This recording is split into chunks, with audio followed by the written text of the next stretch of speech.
சொல்லுங்க, என்ன விஷயம்? அன்னைக்கு என் கம்பெனியை கேட்டீங்களே, அதை இப்ப நான் கொடுக்க தயாரா இருக்கேன். அதுக்கு பதிலா 5 லட்சம் ரூபாய் பணம் வேணும். ஏன், உங்க கம்பெனி நல்லா தானே போகுது? நல்லா தான் போய்கிட்டு இருக்கு. என் குடும்பத்துல ஒரு பிரச்சனை.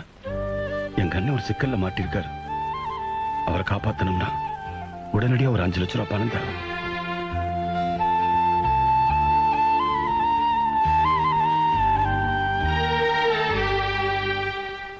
$5 லட்சம் பணம் தரேன். ஆனா நீங்க உங்க கம்பெனியை மூட வேண்டாம். உங்க குடும்பத்தை பத்தி நானும் கேள்விப்பட்டிருக்கேன். எல்லாரும் அண்ணன் தம்பி ஒற்றுமைக்கு ராமலட்சுமணன் தான் சொல்லுவாங்க. ராமலட்சுமணன் எப்படி இருந்தாங்கன்னு யாரும் பார்த்ததில்லை.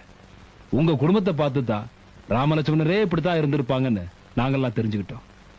அப்பேற்பட்ட குடும்பத்துக்கு ஒரு பிரச்சனைனா கேட்கறதுக்கு